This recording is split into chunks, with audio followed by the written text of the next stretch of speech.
When I first started at my firm, we were living in the old world, and that meant closing rooms.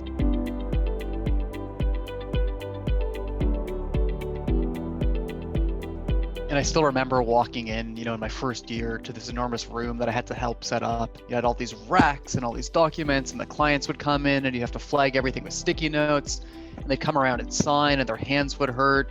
And then I'd have to witness a lot of the documents and my hand would hurt. It was this process that never really made much sense to me. It was painful for me. It was also painful for the client. It was also expensive. It took a long time. Signings are generally sort of quite stressful. When you're sort of going into a room, you need to be very prepared. So you sort of print everything out, you tab it, you make sure that you put it in piles and that it's in a circuit that makes sense for all of the signatories to follow through. But what ends up happening a lot of the time is you have people who just want to get in there, get started. So pages start getting sort of passed around, and your circuit is just interrupted.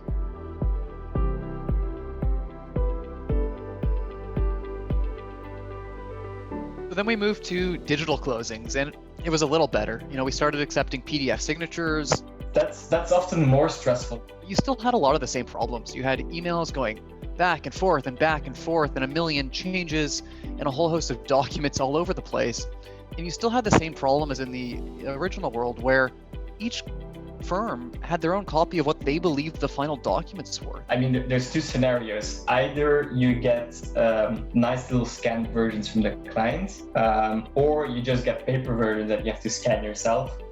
So obviously, when you get the paper versions, you still have to go through all the process of scanning those pages, and then you need to collate them. And it's just such a it often made me think about how the monks, in the 15th century were writing their books and sort of copying over books. And it's just tedious. There was no, central place to understand these are the final versions. Everyone was chasing signatures, and you had this crazy world where you create a document with a signature page. Because there's only one shot that you get at this, and I've often had experiences, especially when you're working with other offices within a network, where you send a huge email with sort of a PDF of all the pages that they need to sign, that the client needs to sign, to the client. Then you take that signature page out, send those off to your client, and you say, this is it, this needs to be signed. And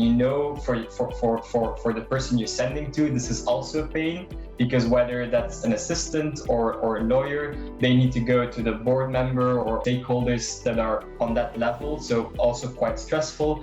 And so that if you screw up, it's not fun for that person either. But you had to date the document too, because we didn't know what day we're going to close. And then I've had cases where someone from the other office 2 or 3 days later sends you, I forgot to include this document. You still had this enormous mess. So it was better than the in-person version, and a lot easier, especially for clients that didn't want to trek down to our offices, but far from perfect. Can't tell you how many times, especially year-end, those late December deals, everyone is on vacation at the client. I'm there because we get really busy at the end of the year, and you're trying to chase down this rich CEO who is on a cruise in the middle of nowhere with no printer.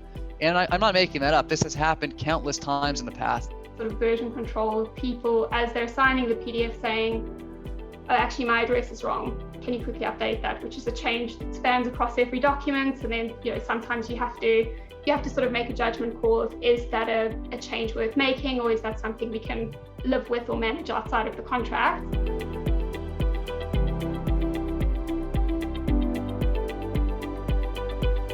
We're really trained that a signing and a closing is not per se sophisticated work, but it's a key element to get appreciation from the client. And if you do it right, the client will be very happy. If you make mistakes, the client will often will not be happy, and will also generally reflect its unhappiness on the other work you've done. So it was really sort of a high stakes thing, even though it's almost symbolic. The missing page one is probably one that most people have experienced. I've had on one deal where we've had to sort of drive to a director's house at 11 p.m. to get one or two pages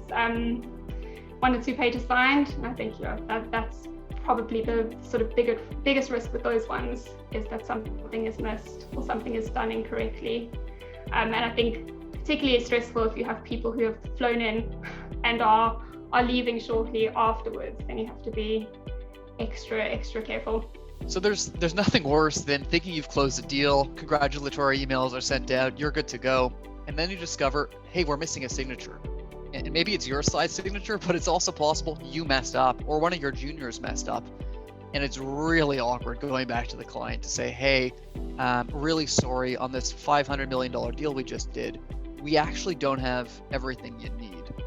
Let's hope the other side gives that to us. That's not a position as a lawyer that you ever want to be in. One of the risks is that when that is put off and, again, slips to the bottom of the list, and you figure out 4 or 5 weeks later that a page is missing, it can at that point be quite embarrassing to have to pick up the phone to the clients and say, oh, actually, we missed this, or we don't know where this is and we need to get another copy signed. So as in-house counsel, and I'm lucky enough to have a team working for me, and we always have great counsel. So I'm actually at quite a remove.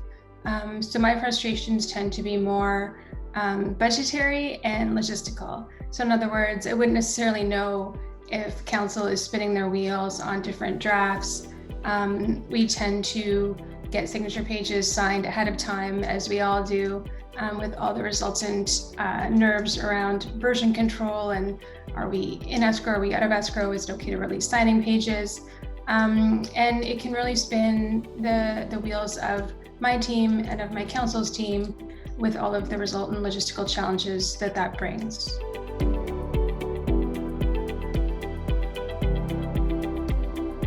So as a technology company, paper is kind of a dirty word.